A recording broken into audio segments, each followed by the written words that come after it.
when I was in high school. I was in this program called Becoming a Man. And I joined the program because they were paying them to get A's and B's. And I said, I'm getting A's and B's already. I'll just join this program and do minimal effort and get paid. And that's what I did. But after a year in that program, I saw it differently. I actually benefited from that program. And so fast forward in my career, I want to do the same thing. All right. So we're doing something similar to what I did back in my high school. And so how it works is 12 months, we have 4 different modules, 4 different learning modules. We have a data analytics module where kids are basically asked to complete coursework, right? This is all virtual, by the way. Everything that we do in our program is virtual. So kids don't necessarily have to come to a building per se. They do everything from an app, all right, from afar. All right, we have a partnership with this company called DataCamp, where DataCamp gives us licenses for free, essentially for all of our students to leverage, to learn about data. How DataCamp works is there's 400 plus courses in this thing, all kinds of courses. I'm not gonna go too much detail about that on this podcast, but the courses that we have our kids take relate to data literacy and AI fundamentals. So they actually take these courses during that first module and they get certificates. So every participant in our program, within 10 weeks of starting the program, are required to have a certificate in data literacy and AI fundamentals via DataCamp. That's the first leg of the journey. So second leg of the journey, the second module is our GenAI module. So again, data, Gen is connected in both of those experiences, data analytics and then generative AI. We at Saying Cares have developed our own courses specific to 12 GenAI technologies that we think everybody should know. So some of these look like ChatGPT. We got Google Gemini in there. What do we have in there? Right, we got Microsoft Copilot, we got Sora, Gamma.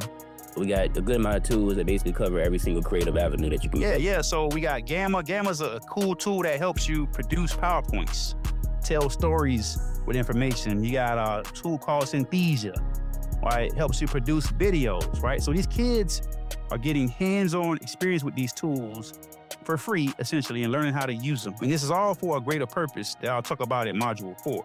We have a third module, that's a career readiness module, where they also get LinkedIn profiles. So we help them create a LinkedIn profile. We help them perfect their resumes. We've expanded that module to include 6 or 7 different other specializations like social media etiquette and branding. We want the kids to learn about all this stuff. We're going to give them a web presence via LinkedIn, understanding that some of them are already engaged in social media as is, but we don't want them to hamper their career progression based on unsavory social media posts. So that course really is around that.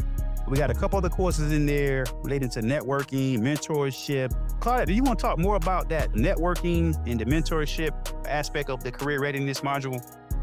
Oh, okay. Absolutely.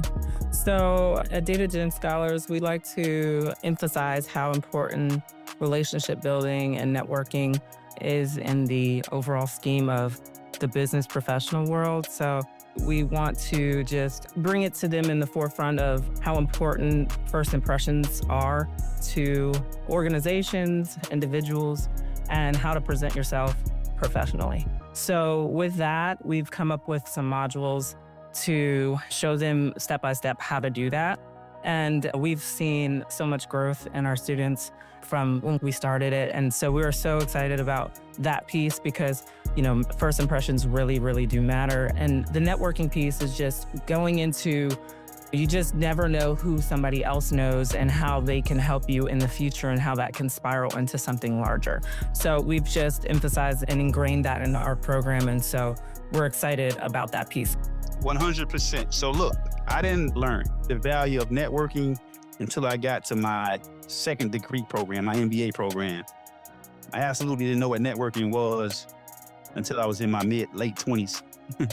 So we've seen value in exposing youth to that value of that network, pursuing mentorship earlier in life and what that means for the latter years of their of their high school years in the early years of their professional journey. So that career readiness piece is really around partnerships and then just teaching the kids and exposing the kids to different bits of information that will propel them forward. So again, those first 3 modules, data analytics, GenAI, And career readiness is what that kid experiences during the first 6 months.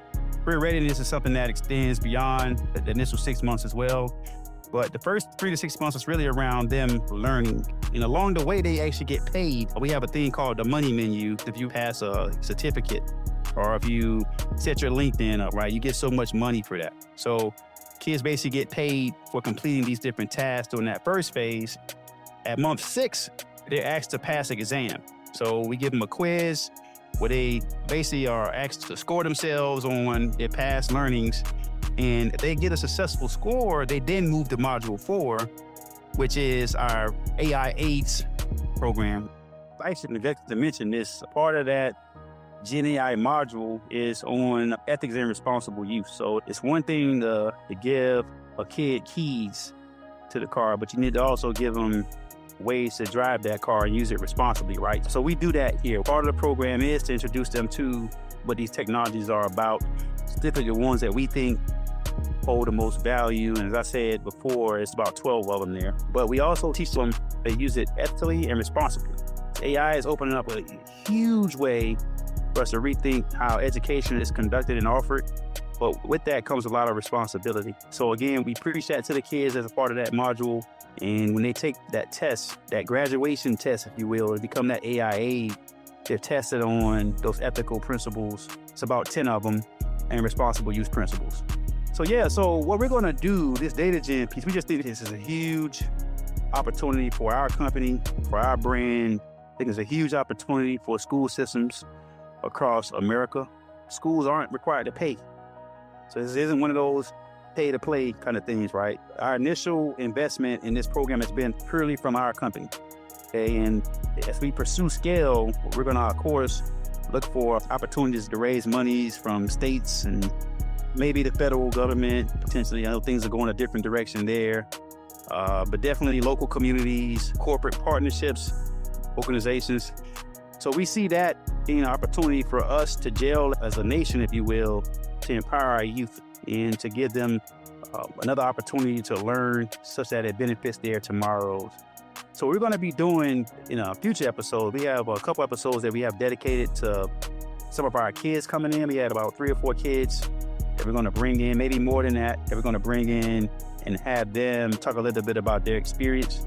We really want DataGen Scholars to be something that is in every classroom. Every high school student should have the ability to participate in a program like this. And we hope that by you listening, maybe we touch something in you or touch the emotion, and maybe you're interested in learning more about the program. Maybe you are a principal of a school, you want to learn more about the program. We recommend you reach out to us. There's a lot of different ways to contact us, but get in contact with us, and we hope to hear from you soon.